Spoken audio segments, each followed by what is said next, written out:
بڑی کر دیں، اکائیاں جو ہیں بڑی کر دیں، مثلا یہ ہے کہ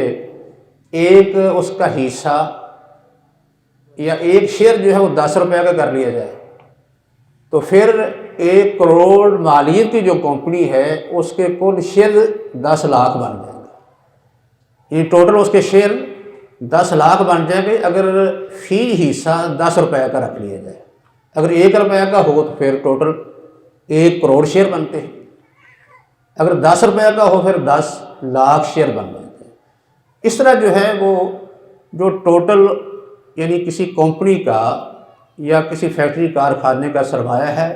اس کو چھوٹی چھوٹی اکائیوں میں تقسیم کر لیا جاتا ہے، تو ان کو نام دیا جاتا ہے شیئرز اور حصص کا۔ اب اس میں جو کام کرنے والا خاص کر جو منتظم ہوتے ہیں انہوں نے اپنا حصہ بھی ڈالا ہوتا ہے، اس میں ان کے اپنے شیئرز بھی ہوتے ہیں، اور جو کام کرنے والے ہیں وہ ظاہر ہے کہ اپنا سرمایہ جو ہے وہ زیادہ لگاتے ہیں، پھر باقی لوگوں کو شریک کرتے ہیں۔ باقی لوگوں کو شریک کرنا ان کی ایک ضرورت ہوتی ہے، یعنی ضرورت ان کی اس لیے بن جاتی ہے کہ اس سرمایے کے بغیر وہ فیکٹری چلتی نہیں، یا یہ ہوتا ہے کسی وقت ایک آدمی نے ایک کمپنی قائم کی یا ایک فیکٹری لگا دی، اور بعد میں جب وہ کامیاب طریقے سے چل رہی ہو تو پھر وہ سمجھتا ہے کہ میں اب ایک اور لگا سکتا ہوں۔ جب اس نے کوئی دوسری فیکٹری لگانی ہے تو اس کے لیے سرمایہ کی ضرورت ہے، تو وہ کسی سے قرض لینے کی بجائے پہلی جو فیکٹری ہے اس کے شیئرز وہ بیچ دیتا ہے، تو ان شیئر کے نتیجے میں جو سرمایہ حاصل ہوتا ہے اس کو ملا کر پھر آگے نیا کام شروع ہو سکتا ہے، نئی فیکٹری نیا کارخانہ جو لگ سکتا ہے، یعنی اس طرح سرمایہ آسانی سے جمع ہو جاتا ہے شیئر کے نام سے۔ تو اس طرح طریقے سے یہ شیئر جو ہیں وہ یعنی فیکٹری کا کل جو سرمایہ ہے اس کی چھوٹی چھوٹی اکائیوں کا نام ہے، یا کل سرمایے کے چھوٹے چھوٹے اجزاء کا نام ہے، جن کو شیئرز، حصص یا اسہم کہہ دیا جاتا ہے۔ اب جو ہے وہ جس وقت کوئی شخص یہ شیئر خریدتا ہے، یعنی اس میں جتنا سرمایہ لگائے گا نا اس کے مطابق اس کے شیئر بنے گا، کہ ایک آدمی مثلا تھوڑا سرمایہ رکھتا ہے تو وہ 10 خرید لے گا، 50 خرید لے گا، کوئی 100 خرید لے گا، جس کے پاس زیادہ ہے وہ زیادہ شیئر بھی خرید سکتا ہے۔ لوگ اس طرح جو ہے اس میں شریک ہوتے جاتے ہیں۔ جب کوئی شخص کسی بھی کمپنی کے کوئی شیئرز خرید لیتا ہے تو جتنے اس نے شیئر خریدے ہیں اس کے مطابق وہ اس کا مالک بن جاتا ہے، یعنی کمپنی کے اگر 10 لاکھ شیئرز ہیں اس کے 10 لاکھ حصص ہیں، تو جتنے اس نے خریدے ہیں مثلا 100 خرید لیا یا 200 شیئرز خرید لیے تو وہ ان کا مالک بن گیا، اس کمپنی میں باقاعدہ وہ ان کا مالک بن جاتا ہے، اور پھر اس کمپنی کے کاروبار کے نتیجے میں یہ نفع نقصان میں شریک ہوتا ہے۔ اگر کمپنی خسارے میں جا رہی ہے تو اسے بھی نقصان ہوگا، اگر کمپنی جو ہے وہ فائدے میں یا پرافٹ میں جا رہی ہے تو پھر اسے بھی اس کے مطابق پرافٹ ملے گا، کیونکہ کمپنی کی جو انتظامیہ ہے وہ پابند ہوتی ہے کہ پورا حساب کتاب رکھے اور جتنے شیئر ہولڈرز ہیں سب کو پورا حساب کتاب دے، حساب پورا دینا، اپنے کاروبار کی جتنے معاملات ہیں ان کی تفصیلات باقاعدہ لکھنا، ان کا حساب رکھنا، اور جتنے اس میں حصے دار یا شیئر ہولڈر ہیں ان کے سامنے پیش کرنا یہ ان کی ذمہ داری ہے۔ اب کوئی شخص جو ہے وہ جب کوئی شیئر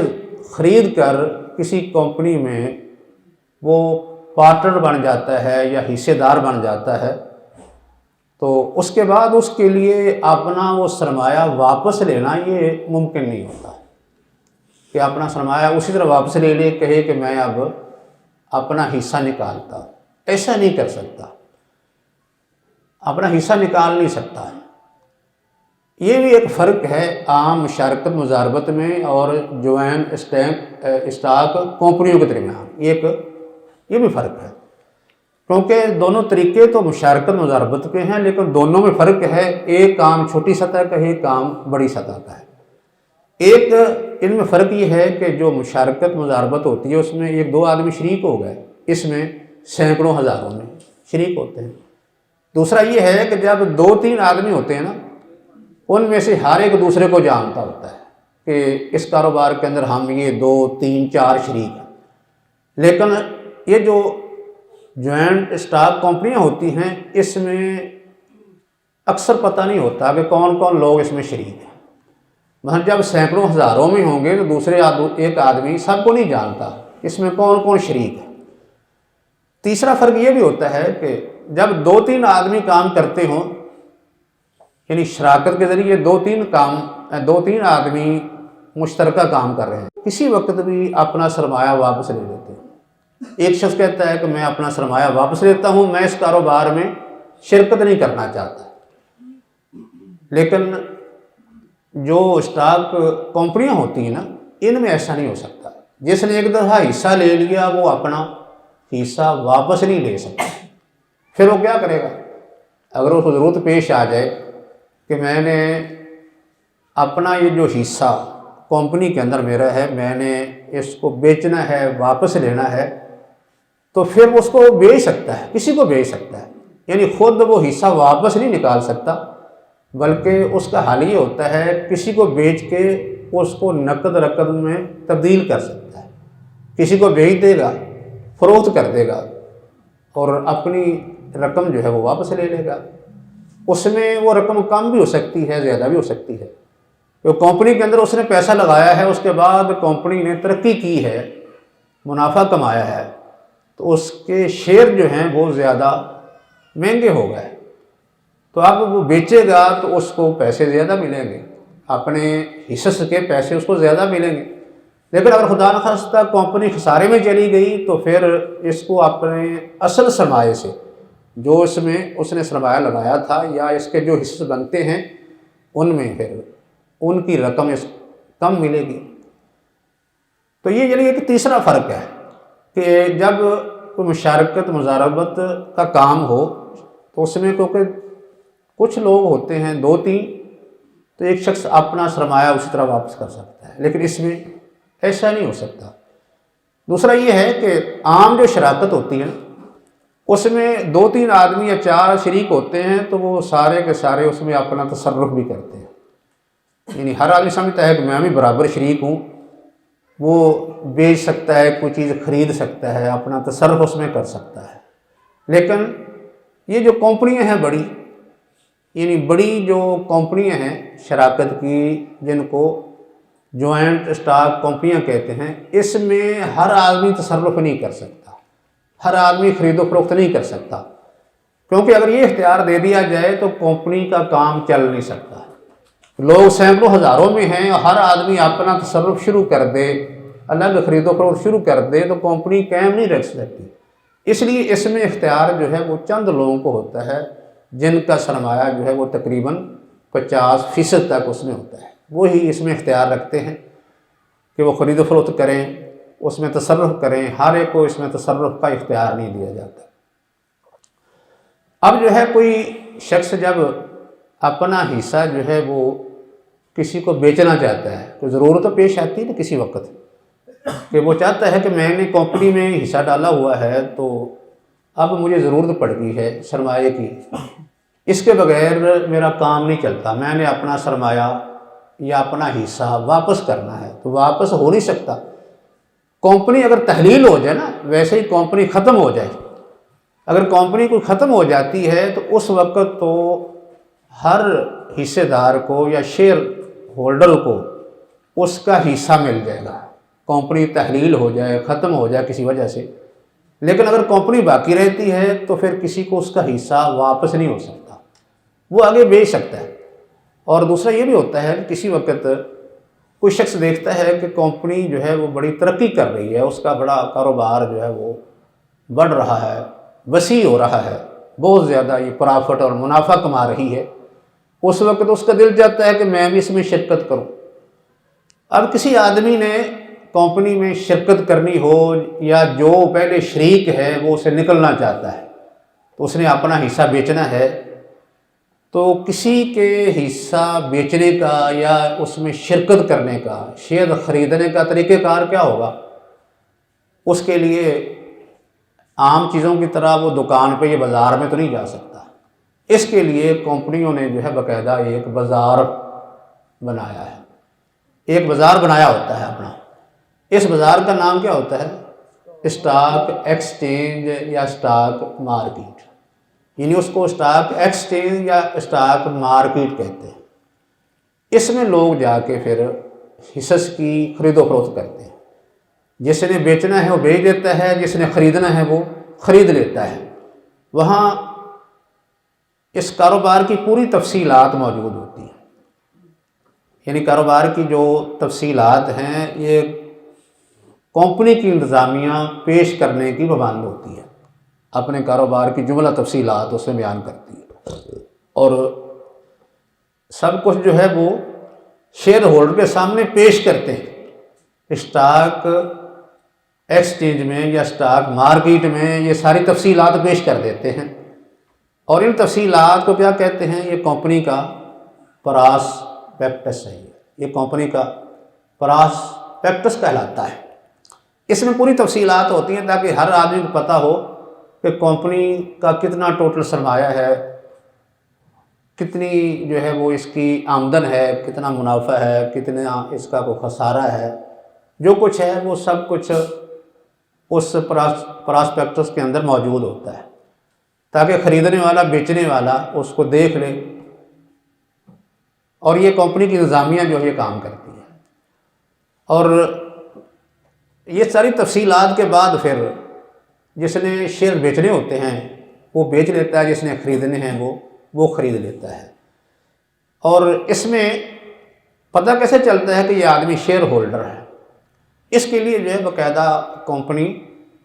کوئی رسیدیں جاری کرتی ہے، یعنی ایک ضمانت کے لیے، سند کے لیے باقاعدہ رسیدیں جاری کرتی ہے جو آدمی کے پاس موجود ہوتی ہے۔ جیسے آج کل ہمارے پاس کوئی نہ کوئی ثبوت چاہیے نا، یا تو کوئی کارڈ ہوتا ہے یا کوئی رسید ہوتی ہے، ہم دکھا کر کسی کو ثابت کر سکتے ہیں کہ میرا فلاں چیز میں حصہ ہے یا فلاں چیز میں میرا حق ہے، وہ میں لینے کے لیے آیا۔ اگر کوئی شخص جو ہے وہ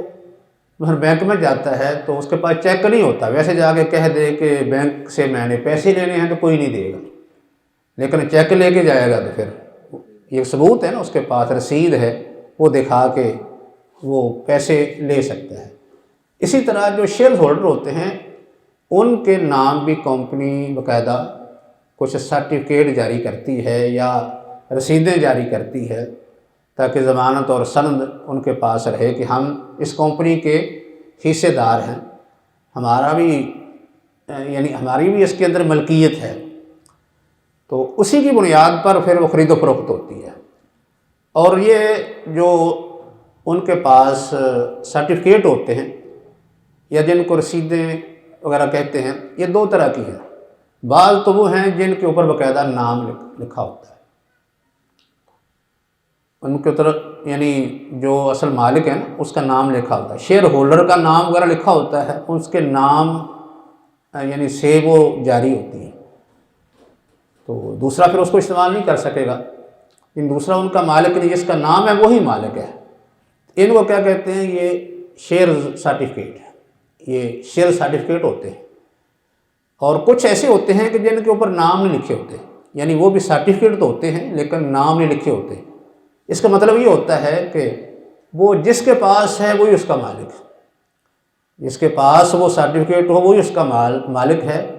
اس کو جو ہے وہ کیا کہتے ہیں؟ یہ بیرر، ایک ہے شیئر، ایک ہے بیرر، یعنی بیرر یہ جس کے اوپر نام نہیں ہوتا اس کو بیرر کہہ دیتے ہیں۔ یعنی مطلب یہ ہوتا ہے کہ متعین شخص مالک نہیں، جس کے پاس رسیدیں ہیں وہی مالک ہے۔ لیکن اگر کسی کا نام لکھا ہوا تو پھر یہ شیئر سرٹیفکیٹ پھر جس کا نام ہے وہی مالک ہے، دوسرا شخص پھر استعمال نہیں کر سکتا۔ تو بہرحال یہ ہر شیئرز کی خرید و فروخت کا یہ طریقہ ہے۔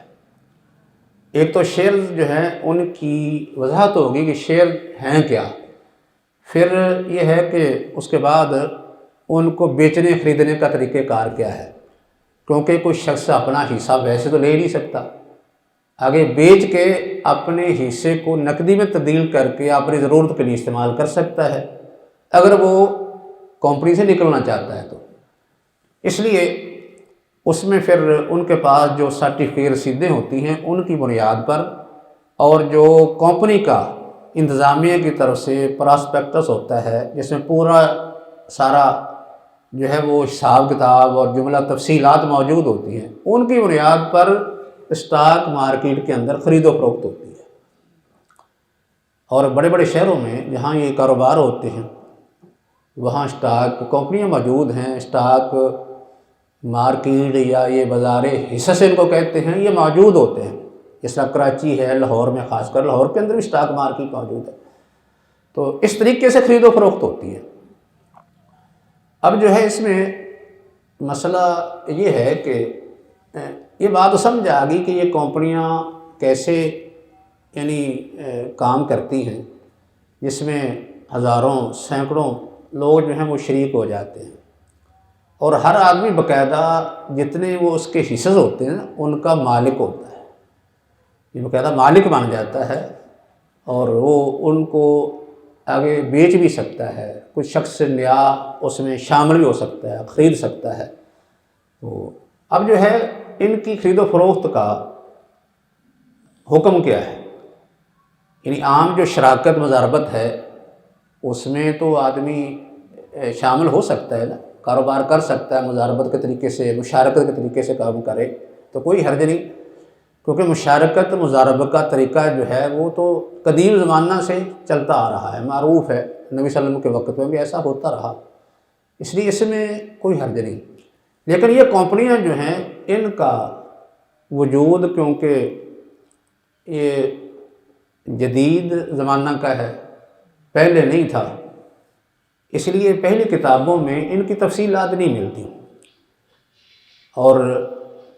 یہ کیسے وجود میں آئیں یعنی اس کا بھی ذکر کر دیا، ان کی تاریخ کیا ہے، کیسے یہ شراکت مضاربت کے جو کاروبار تھے چھوٹی سطح پر وہ بڑی شراکت کی کمپنیوں میں تبدیل ہو گئے، جوائنٹ اسٹاک کمپنیاں جو بن گئی۔ تو اب جو ہے اس کے کاروبار کا کیا حکم ہے، کیونکہ شراکت مضاربت کا کاروبار اصل میں جائز ہے، تو یہ بھی مشارکت مضاربت ہے، فرق اس میں کیا ہے کہ یہ بڑی سطح پر ہے، وہ چھوٹی سطح پر تھا، اس لیے اس میں ویسے تو حرج کوئی نہیں لگتا، لیکن کچھ شرائط جو ہیں ان کو یہاں ملحوظ رکھنا ضروری ہے، کیونکہ کوئی بھی کاروبار جو اصل میں جائز ہو اگر اس میں کوئی ایسی شرط لگ جاتی ہے یا ایسا کوئی معاملہ شامل کر لیا جاتا ہے، داخل کر لیا جاتا ہے جو شرعی کسی نص سے یا شرعی طور پر جو مضاربت مشارکت طریقہ ہے اس سے ٹکراتا ہو تو وہ اس کام کو ناجائز کر دے گی، وہ شرط ناجائز کر دے گی۔ جیسے حدیث میں کلو شرط لیس فی کتاب اللہ فہو باطل ولو کان مئات شرط، کہ وہ شرط جو اللہ کتاب میں نہیں ہے وہ باطل ہے۔ مطلب یہ ہے کہ کسی کام کے اندر، کاروبار کے اندر ایسی شرط لگا دی جائے جو یعنی شرعی اصولوں سے ٹکراتی ہے تو اس کا اعتبار نہیں، وہ باطل ہوگی، اور ایسی شرائط لگانے سے وہ کام بھی پھر ناجائز ہو جاتا ہے۔ اس لیے اصل تو یہ کاروبار کی بنیاد کیونکہ شراکت ہے، اس لیے اس میں کوئی حد نہیں، لوگ جو ہیں زیادہ شریک ہیں، لیکن جن چیزوں کا لحاظ رکھنا ضروری ہے ان میں یہ ہے کہ جو کمپنی کام کرتی ہے نا، جس کمپنی میں کوئی آدمی شریک ہونا چاہتا ہے، شامل ہونا چاہتا ہے یا اس کا حصہ خریدنا چاہتا ہے، اس کا وہ حصے دار یا پارٹنر بننا چاہتا ہے، یہ دیکھنا ہے کہ اس کا کاروبار جائز ہے یا ناجائز ہے، یہ دیکھنا پڑے گا کہ اس کا کاروبار جائز ہے یا ناجائز ہے۔ اگر وہ کمپنی جو ہے کوئی ناجائز کاروبار کرتی ہے، مثلا کوئی کمپنی کوئی شراب تیار کر رہی ہے یا کوئی اور ایسی چیز تیار کرتی ہے جو شرعی طور پر جائز نہیں ہے، یا سودی کاروبار کرتی ہے، تو ایسی کمپنی میں حصہ خریدنا یا اس کا حصے دار بننا یہ تو ناجائز ہوگا، کیونکہ اس کا کاروبار ہی ناجائز ہے۔ دوسری چیز اس میں یہ بھی دیکھنے والی ہے، ایک تو اس کے کاروبار کی صورت دیکھنی ہے کہ وہ جائز ہے یا ناجائز ہے۔ اگر کاروبار اس کا جائز ہے تو پھر کوئی حرج نہیں، اس کے حصے خریدے جا سکتے ہیں، شیئر خریدے جا سکتے ہیں۔ لیکن اگر اس کا کاروبار ہی ناجائز ہے تو پھر تو اس میں شرکت نہیں ہوگی۔ دوسرا اس میں یہ بھی ہے کہ اگر وہ کمپنی ایسی ہو کہ جس کا کاروبار جو ہے وہ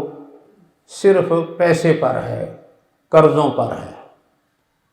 اس کے باقاعدہ کوئی اثاثے نہیں، ایسی کمپنی کی شراکت بھی جائز نہیں ہے، ایسی کمپنی کے حصے بھی نہیں خریدے جا سکتے۔ کیونکہ کوئی بھی کمپنی جب وجود میں آتی ہے نا، اس کا جو سرمایہ ہوتا ہے اس کی مختلف صورتیں بنتی ہیں۔ ایک سرمایہ اس کا اصل کیش کی صورت میں ہوتا ہے، نقدی سرمایہ، اور کمپنی نے کسی سے کچھ قرض بھی لینے ہوتے ہیں۔ بعض دفعہ کمپنی جو ہے وہ کسی کو چیز بیچتی ہے، قرض دیتی ہے، وہ بھی اس نے وصول کرنے ہوتے ہیں، اس لیے وہ بھی کمپنی کا سرمایہ ہے۔ اگر کمپنی جو ہے وہ اپنا سرمایہ کسی دوسری جگہ پر لگا دیتی ہے تو یہ بھی کمپنی کا سرمایہ ہے۔ کسی دوسری کمپنی میں کسی کے ہاں وہ کاروبار کے لیے کوئی سرمایہ لگا دیتی ہے تو یہ بھی کمپنی کا سرمایہ ہے، یہ بھی ایک شکل ہے اس کی۔ اور ایک کمپنی کا سرمایہ جو ہے وہ اس کی بلڈنگ ہوتی ہے، کمپنی کی اپنی بلڈنگ اس کا سرمایہ ہے، اس کی مشینری اس کا سرمایہ ہے، اس کا فرنیچر اس کا سرمایہ ہے، اس کی گاڑیاں اس کا سرمایہ ہیں۔ یہ بھی ساری چیزیں کیا ہیں؟ کمپنی کے سرمایہ میں آتی ہیں۔ کمپنی کوئی چیز تیار کرتی ہے، اس کے پاس تیار شدہ سامان پڑا ہے یا خام جو ہے وہ مال پڑا ہے، یہ بھی سارا ہی سرمایہ ہے۔ کوئی بھی کمپنی جب کوئی چیز تیار کر رہی ہوتی ہے تو کچھ خام مال آ رہا ہوتا ہے، کچھ تیار شدہ پڑا ہوتا ہے، کچھ بک چکا ہوتا ہے لیکن اس کی قیمت ابھی وصول کرنی ہوتی ہے، کسی کی قیمت پہلے آ چکی ہوتی ہے، چیز بعد میں بھیجنی ہوتی ہے، پھر اس کی باقاعدہ ایک مشینری ہے، اس کی گاڑیاں ہیں، اس کی عمارت ہے، ایسے ہی فرنیچر کا سامان ہے، اس طرح اور بھی بے شمار استعمال کی چیزیں ہیں۔ یہ ساری کی ساری چیزیں یہ کمپنی کا سرمایہ ہی ہوتی ہیں۔ اگر کمپنی اس طرح کی ہے کہ اس کے پاس نقد بھی ہے، اس کی عمارت بھی ہے، اس کی یعنی بلڈنگ موجود ہے، اس کی مشینری ہے اور تیار شدہ سامان بھی ہے، کچھ سامان خام مال بھی آ گیا جس سے اس نے کوئی چیز تیار کرنی ہے، اور کسی کو اس نے اگر قرض دیا ہے وہ بھی آنے والا ہے، کچھ سامان بیچا ہے اس کی قیمت بھی حاصل ہونے والی ہے، اگر اس طرح کی صورت ہے تو پھر اس کمپنی میں شرکت کرنے میں کوئی حرج نہیں ہے، کیونکہ باقاعدہ یہ کمپنی کاروبار کر رہی ہے نا۔ لیکن اگر کسی کمپنی کی اپنی کوئی بلڈنگ نہیں، اپنی کوئی مشینری نہیں، کوئی کاروبار نہیں، وہ کمپنی کیا کرتی ہے؟ پیسے پر پیسہ کماتی ہے۔ جیسے بعض دفعہ ایسی کمپنیاں قائم ہو جاتی ہیں، لوگوں سے پیسہ اکٹھا کرتی ہیں، کہتے ہیں کہ ہم کاروبار کرتے ہیں۔ تو کاروبار کیسے کرتے ہیں؟ یعنی پیسے پر پیسہ، سود دے دیا، سود پر وہ اپنا پیسہ دیتے ہیں، سود کما رہے ہوتے ہیں اور جتنے اس میں شراکت دار ہیں ان کو بھی کھلا رہے ہوتے ہیں۔ اگر ایسی صورت ہو کسی کمپنی کی تو اس میں شراکت ناجائز ہوگی۔ ایسی کمپنی کے حصے خریدنے، شیئر خریدنے وہ جائز نہیں ہوں گے، کہ اس کمپنی کا اپنا کوئی سرمایہ نہیں، اس کے اثاثہ جات کوئی خاص نہیں ہے، صرف نقد ہے، کیش ہے، بس کیش سے وہ پیسہ کماتے ہیں اور اس کے بعد جتنے شیئر ہولڈر ہیں ان کو ان کا حصہ دے دیتے ہیں۔ ایسی کمپنی میں شراکت جائز نہیں ہوگی۔ لیکن جو کمپنی جس طرح کہ میں نے ذکر کیا ہے یہ مختلف قسم کے اثاثے رکھتی ہے، اس میں اگر کیش بھی ہوتا ہے تو کوئی حرج نہیں، اس میں کوئی حرج نہیں ہے سر۔ بعض لوگ جو ہیں وہ اس بنیاد پر ہی کمپنیوں کے شیئر خریدنا بیچنا یہ حرام قرار دیتے ہیں، یعنی اس کو ناجائز کہتے ہیں۔ وہ کہتے ہیں کہ یہ جو رسیدیں ہوتی ہیں یہ اصل میں قرض کی دستاویز ہے بس، یعنی آپ نے کمپنی کو قرض دیا ہے اور اس قرض کے بدلے میں کمپنی آپ کو پرافٹ دے رہی ہے، جو اصل میں پرافٹ نہیں بلکہ سود ہے۔ آپ کا سرمایہ وہ قرض کے طور پر ہے کمپنی کے پاس، تو آپ کے پاس جو سرٹیفکیٹ ہے یہ کیا ہیں؟ یہ آپ کے پاس قرض کی رسیدیں ہیں، تو قرض کی رسیدیں آپ دکھاتے ہیں تو آپ کو منافع مل جاتا ہے، تو منافع کی یہ صورت اصل سود کی ہے، کیونکہ کمپنی کا اپنا کوئی کاروبار نہیں۔ اس وجہ سے یہ یعنی شیئرز کی خرید و فروخت یا ایسی کمپنیوں کے اندر شرکت کرنا یہ جائز نہیں ہے، یہ کچھ علماء کی رائے ہے۔ اور ان کی دلیل ایک یہ بھی ہے کہ اگر کوئی شخص دیوالیہ ہو جاتا ہے، مفلس ہو جائے، دیوالیہ ہو جائے، تو اس وقت پھر اس کے پاس جو اس کا سرمایہ ہوتا ہے یا کوئی پراپرٹی ہوتی ہے نا، وہ ضبط ہو جاتی ہے، اس کی قرقی ہو جاتی ہے، ضبط ہو جاتی ہے۔ وہ اگر کوئی مفلس ہو جائے نا، دیوالیہ ہو جائے، تو بعد میں کیا کیا جاتا ہے، اس کی جو پراپرٹی ہے وہ اس کے قرض کے کھاتے میں وہ یعنی ضبط کر لی جاتی ہے، ضبطی ہو جاتی ہے۔ لیکن جو آدمی کسی کمپنی کے شیئر خرید چکا ہو، یعنی شیئر ہولڈر ہے کسی کمپنی کے، تو اس کمپنی سے وہ شیئر نہیں کوئی لے سکتا، ان کی ضبطی نہیں ہوتی، ان کی قرقی نہیں ہو سکتی۔ اس سے یہ معلوم ہوتا ہے کہ یہ اصل میں یعنی قرض کا کاروبار ہے، قرض کا کاروبار ہے، حقیقت میں کوئی کاروبار نہیں، یعنی صرف آپ نے کمپنی کو قرض دیا ہوا ہے، اس لیے آپ کو کمپنی سے یعنی وہ اصل آپ کا جو سرمایہ ہے واپس نہیں مل سکتا۔ اس کی وجہ کیا ہے؟ اس کا جواب اصل یہ ہے کہ کمپنی کے اندر شروع میں یہ طے ہوتا ہے کہ کوئی شخص اس سے اپنا سرمایہ واپس نہیں لے سکتا، کیونکہ سینکڑوں ہزاروں میں لوگ شریک ہیں، کوئی آدمی آ رہا ہو، کوئی جا رہا ہو، اور کمپنی حساب کرتی رہے ہر آدمی کے ساتھ الگ الگ کہ تو نے 6 مہینے شرکت کی، تیرا اتنا سرمایہ، اتنا منافع، اتنا حساب، تو یہ تو بڑی مشکل میں پڑ جائے گی۔ ہزاروں سینکڑوں لوگوں کے ساتھ اس طرح کا حساب